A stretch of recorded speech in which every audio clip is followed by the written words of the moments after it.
And now, tonight's presentation of radio's outstanding theater of thrills, Suspense.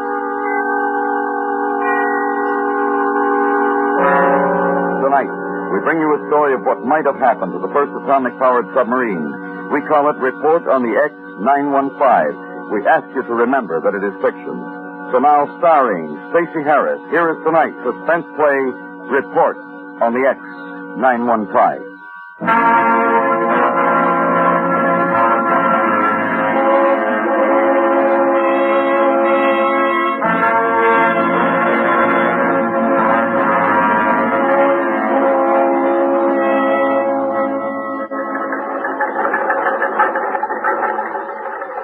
Pursuant to Booper's orders dated April 1st, 1952, I was detached from temporary duty with Naval Defense Command, Washington, and reported to Andrews Field for immediate transportation to New Haven, Connecticut.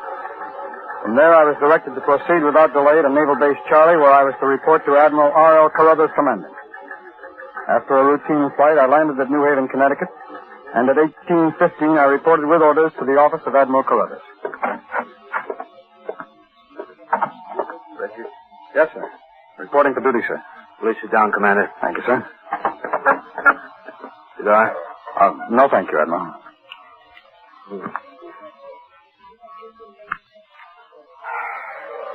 Commander Richard, what do you know about Project Sailfish? Atomic big boat, submarine, sir. Authorized by the Secretary of Defense. Begun May 1949. Designated experimental vessel X-915. Cost about $50 million. What about the timetable? Oh, I believe the first atomic sub is scheduled for test runs in May of 1953. You've been reading the newspaper. And the file in the bureau, sir. Suppose I told you both news ships and the daily papers are wrong. Wrong? Deliberately wrong. Oh, I see. But since this base was activated, Commander, world conditions have changed. The Navy is no longer satisfied with the 8-hour day, the 40-hour week. For this reason, we've been on a round-the-clock basis for almost 6 months. Project Sailfish is 1 year ahead of schedule. If we could publicly display our accomplishments. The fact is, we can't. Not even to the Bureau of Ships? Not even to Congress. Oh, I'm beginning to understand why my orders were classified top secret.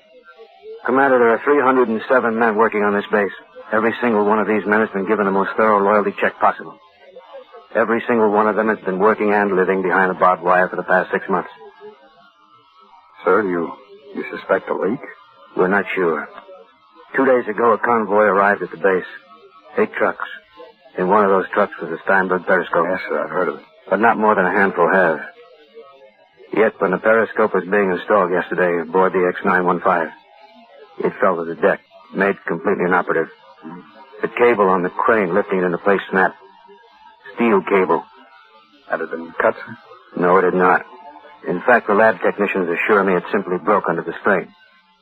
That cable was designed to support 100 tons. The Steinberg periscope weighs less than 20. All right. Now, there are 2 possibilities. One, that the cable was faulty to begin with. A manufacturer's mistake. I'm having Washington check that for me now. The second, that someone on this base somehow weakened that cable. Sabotage? Exactly. Commander, only one thing matters to me right now, that the X-915 completes the first trial runs. They must proceed according to plan without interruption. That's why I requested Washington to send me a top man from ONI. Yes, sir. I'll help in any way I can, sir. When do you plan to test the sub? Sometime this month? Not this month, Commander. Tomorrow. $2,100, Tuesday, April 1st, 1952. I looked up Lieutenant Commander Stanley Linden, Chief Engineering Officer on the base. At his quarters, I was told Linden was at the docks working. Naval Base Charlie was surrounded by barbed wire, yet within the base itself was still a smaller area surrounded by more barbed wire, patrolled by an armed sailor every 20 yards. Even with my high priority yellow pass, I was given the same check I'd received by any other visitor to this inner barbed wire area. For it was here, behind the wire, that the United States ship X-915 was moored. The first atomic submarine.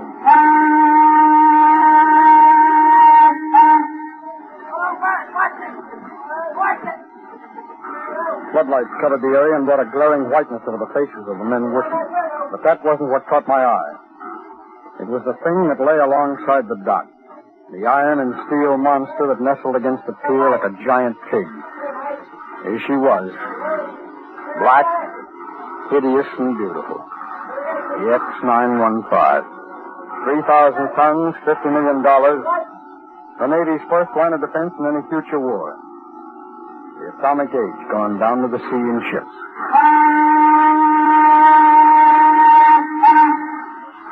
I found Lieutenant Commander Stanley Linden just outside a 6x6 wooden shack near the docks. He invited me inside. The old man phoned you were coming down, Commander. Well, what's the story, Linden, about the Steinberg periscope? I wish you could tell me. How do you feel about it? Personally. Me? Yeah, you, not official Navy. Sabotage. I see. And something more than just the periscope? I think so. Something else has happened to the men, the crew, the officers. Oh, could it be the speed up? It could be. 24-hour days, 7-day weeks, even with 3 shifts, you get the feeling of rush. Get it done right now. Get it done yesterday. Your crane operator. You think he might have had something to do with it? Thompson? Yeah, that's it. No. But then I could say that about almost every man on the base. They were hand-picked, Commander. Not just stray workmen with know-how, but the best. Nobody applied for a job at this base, not even me. We were all chosen. And the loss of your periscope doesn't postpone your trial run set for tomorrow, huh? Commander, Washington didn't take chances with anything on Project Sailfish. 2 periscopes were made. The second was installed less than an hour ago. What's your ETB for tomorrow, Linden? 0700. Good. I'll be aboard. 0700.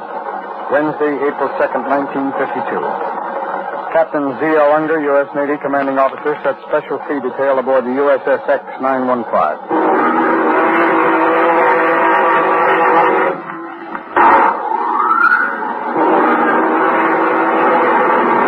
0710, the X915 left the berth under auxiliary power.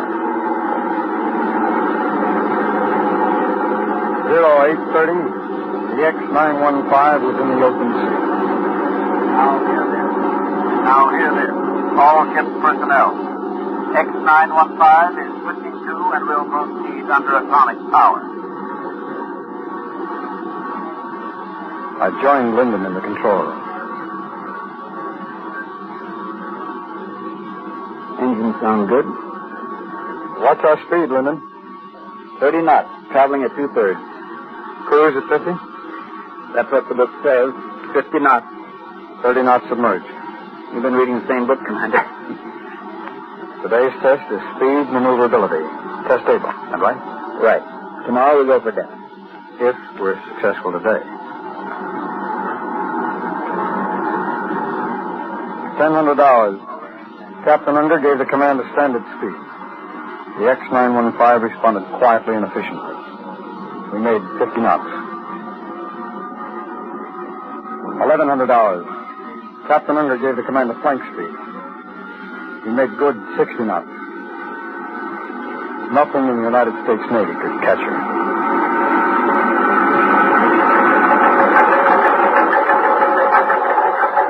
At 1700 hours, the exercises were secured. At 1730, the X915 tied up alongside the dock at Naval Base Charlie. The big boat of tomorrow was everything the Navy had hoped for, and then some. Linden and I went up to the BOQ, changed clothes, and joined Admiral Carruthers for dinner in his office. Linden reported, and I listened. If there was sabotage aboard the sub, it had kept itself well hidden. Everyone was pleased. The Admiral suggested I continue my investigations on shore the next day instead of joining Test Run Baker, and I agreed. Linden and I said goodnight to the Admiral and headed for our quarters. 0700, Thursday, April 3rd, 1952. The USS X915 underway for depth test.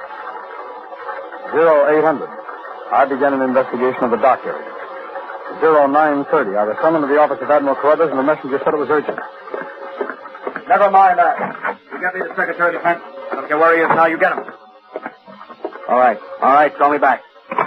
Have those charts with you, Commander. Yes, sir. Oh. What? Well, I care if he's in a meeting. No, I don't care if he's with the President. You get him. There's the charts, Edmund. You know the test area for today's trials, Richard? Circle them. Yes, sir. I believe this covers area stork, Admiral. Yes, good. Hello. Hello. Yes, this is Carruthers. Oh, yes, sir. Yes, that's right. No, nothing's changed. No, sir. I want authority to put Plan Zebra in effect.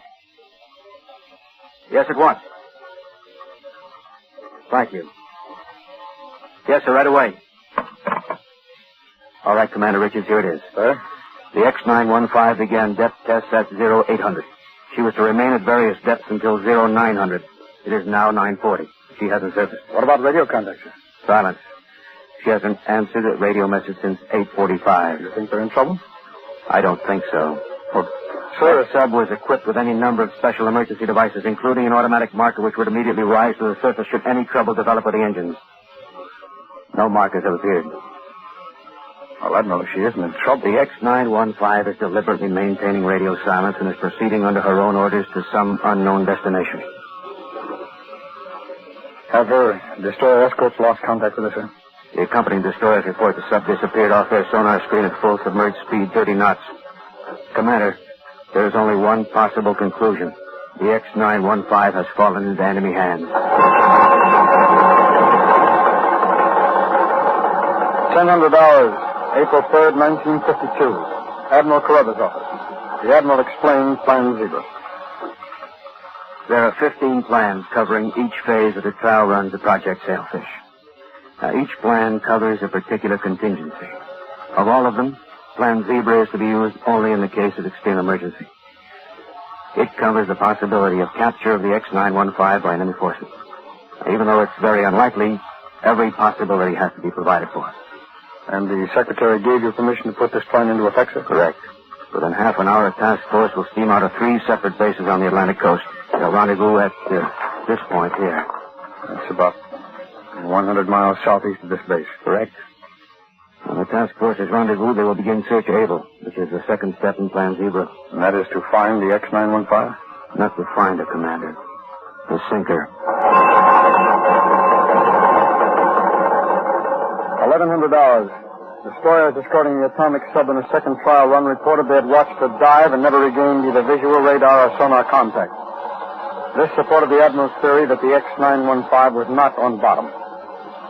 Either the crew was composed entirely of traitors, which was unlikely in view of the exhaustive loyalty checks made on them, or some small portion of that crew, perhaps but a handful of men, had succeeded in taking over command of the vessel.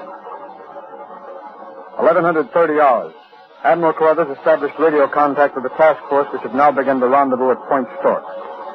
The task force commander, Captain Elton R. Stevens, was designated by the code name Red Dog 1 for radio communications. Admiral Carruthers was using Pierpoint 5 on a wavelength unavailable to the sub. This is Red Dog 1. This is Red Dog 1. Hello, Pierpoint 5. Hello, Pierpoint 5. This is Red Dog 1. How do you read me? Over. Hello, Red Dog 1. This is Pierpoint 5. I read you 4x3. Pierpoint 5, this is Red Dog 1. Group is met at Point Stork. We are beginning search plan Able. Over. Hello, Red Dog 1. This is Pierpoint 5. How's the weather? Pierpoint 5. Wind 20 to 25 knots per hour. We could do a lot better with a calmer sea. Over. Red Dog 1 from Pierpoint 5. Execute search plan Able. Good luck. Over. Pierpoint 5. Thanks, Skipper. Over now. Now we wait. Well, this sub's got a pretty fair lead, Admiral. We haven't got anything in the fleet that can make good 30 knots submerged. I don't know who's commanding the X-915 right now, Richards, but if he's smart, he isn't traveling submerged. Well, I don't understand your point, so what about air search? They'd spot him in a minute if he surfaced. The sub is equipped with Mark 10 radar. That means she can pick up a plane 100 miles away. By traveling on the surface, she can make good 60 knots. She'll have plenty of time to dive before being spotted by the Air Force. Yes? Yes, just a minute. Commander, it's for you. Take it in the other office, please. Yes, sir.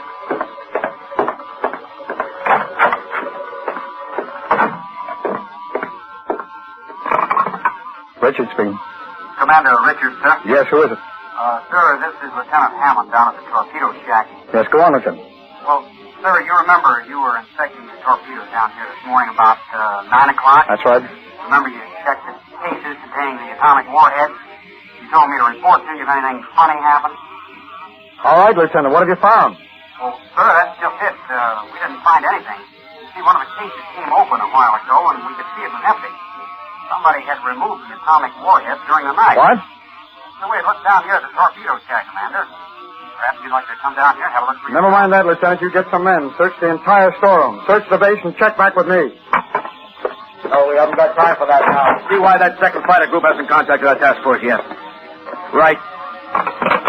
Anything, Commander? That was Lieutenant Hammond at the torpedo shack, sir. He told me he found the atomic warhead crates empty. Empty? That's right, sir. They're conducting a thorough search, but I don't imagine they'll find them. Those crates are marked torpedoes, but you know as well as I do what they actually contain. Yes, sir. Atomic warheads for the guided missiles aboard the X-915. They were scheduled for use in the final trial run. Equipped with those warheads, that sub could launch a full-scale atomic attack on any city on the eastern seaboard. Yes, sir. Well, that about does it. Not only has an enemy force succeeded in capturing our first atomic submarine, but now they've taken along the greatest single weapon the United States Navy owns. Admiral, the captors of the X-915 pulled off one of the greatest coups in military history. Wouldn't you think they'd be satisfied to let it go at that? But this enemy went to the added risk of stealing a shipment of atomic warheads for guided missiles. Now, why? Why take that extra gamble unless you had plans to use it? I see your point. If they wanted the sub and were planning to make a run for it, they've accomplished it. But they included in their plans atomic warheads. Admiral, it's my guess they're going to use those rockets in the near future. Like, well, say today. I'll go along with that reasoning, Commander. Let's get to work. $1,300.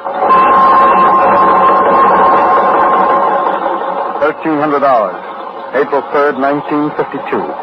Admiral Carruthers and I studied the charts of the Atlantic coast. We agreed the nearest major target for atomic attack would be the city of New York.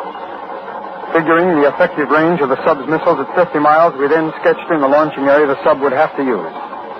Once that was established, there remained one simple detail. Stop those rockets from leaving the sub's deck. Admiral Carruthers had a plan. All right. Now we've settled on the probable site of their attack. That becomes our bullseye. Around that bullseye, we draw a circle, 10 miles out. And like this. Then another circle. It's another 10 miles. And still another. Until the outer circle around the bullseye measures a 100-mile radius. In other words, sir, our outer circle is out of the atomic sub's radar range, right? Exactly. Now, calculating their speed and course, we should arrive at their ideal launching site, the center of our circle. Just about the time we're able to complete a ring of ships 100 miles out. With the X-915 in the center. Except if we close in, sir, the sub will submerge and escape under us. We won't close in. Sir? We'll send one ship in toward the bullseye, alone. The sub will pick up contact. Oh, and they'll figure it for a stray vessel, not enough of a threat to frighten them, but it will force them to shift their position before launching their missiles. Correct. And it also forces them to travel submerged, and that negates the 100-mile radar. Now, we send in another ship. The sub shifts position again to another segment of our circle. Then we send in still another ship. We're constantly narrowing their corridor for attack. And then when they do break service in the last remaining segment to launch their missiles, we're surrounding them. We hope to God we are, Commander. Hello. Red Dog 1. Hello, Red Dog 1. This is Pier Point 5. Over. Hello, Pier Point 5. This is Red Dog 1. Over. Discontinue search plan able. I repeat, discontinue search plan able. Over. Pier Point 5, this is Red Dog 1. Would you repeat your last transmission? Red Dog 1, this is Pier Point 5. I repeat, discontinue your present search plan. The following plan supersedes all previous orders. It is to be executed immediately following this transmission. For 5 minutes, the Admiral gave facts and figures. And at 1600, the plan was in effect. The Admiral clicked off his radio transmitter, and we stared at each other. We had to pray for one thing, that whoever had captured the X-915 was now proceeding to the launching area, and once there, would attempt to destroy the city of New York. 17:15. The sun was low outside the Admiral's office. The sun was low outside the city of New York. Sundown is made for submarines. It is their witching hour. Their time for attack. Coffee? Yes, thank you, sir.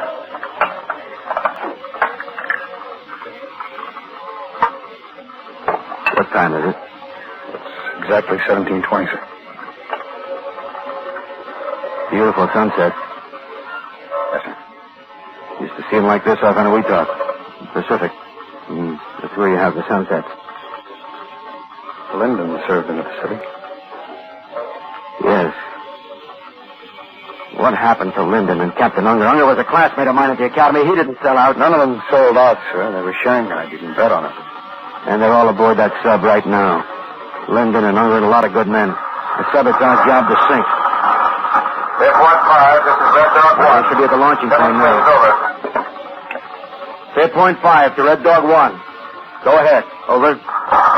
Airport 5, we have completed the ring. I repeat, we have completed the ring. Over. Red Dog 1, Airport 5. Have you sent in your first messenger? Airport 5, Red Dog 1. Roger, over.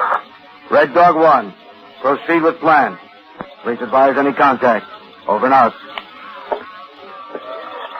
The Admiral sat down behind his chart-cluttered desk. The wind-stained lines of his face were more noticeable now. Together we waited. Airport 5, and sending in second messenger. Ring closing. No contact as yet. Over and out. 10 minutes.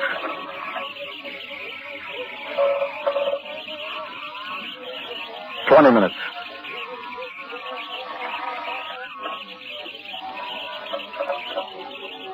30 minutes.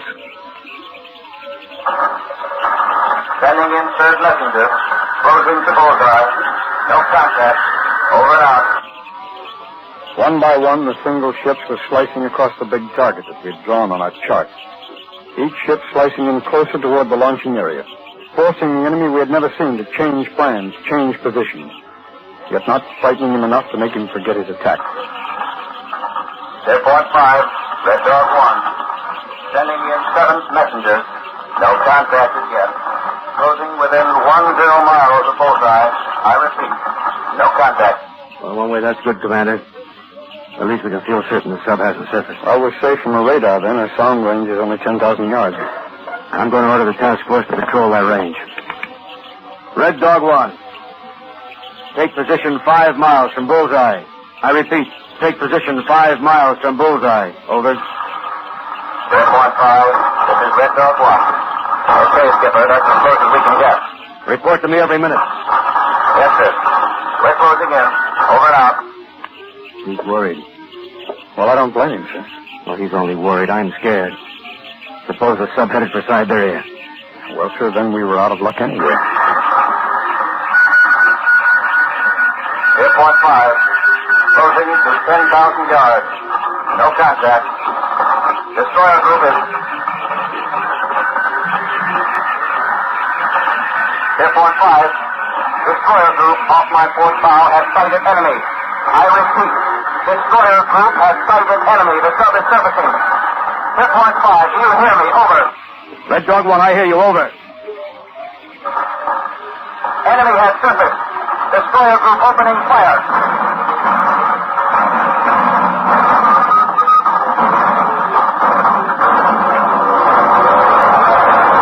Dive bombers coming in.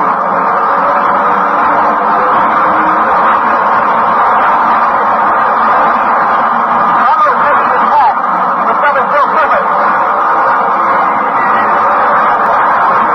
Airport 5. Airport 5.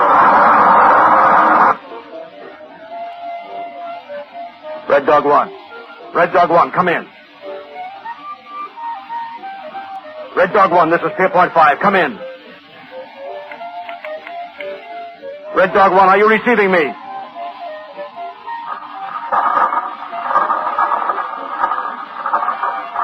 Airport 5, this is Red Dog 1. I am receiving you. Air Force and destroyer groups have attacked. The X-915 is sinking. I repeat, sir, the X-915 is sinking.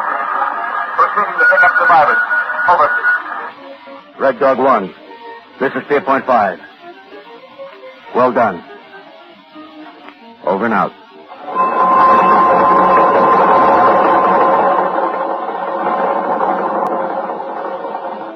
$1,000. April 4th, 1952. Task Force Able reported in to Admiral Carruthers. Of the crew of 40 men and 8 officers, there were 11 survivors. Captain G.L. Unger and Lieutenant Commander Stanley Linden were not among them. But the 11 survivors told us the story. The X-915 had been captured during maximum depth tests. It had taken only 8 well-trained enemy agents to do it. Where did they come from? For 1 year they'd been trained for this assignment. All 8 were seamen with brilliant naval records. All 8 had been living and working within Naval Base Charlie for over 6 months. And what of the Steinberg periscope? Why had they sabotaged it? Well, the answer was they had not. Just as the lab technicians had told us, the cable had broken from strain. A manufacturer's mistake. A mistake that brought about an investigation that saved the city of New York. End of report.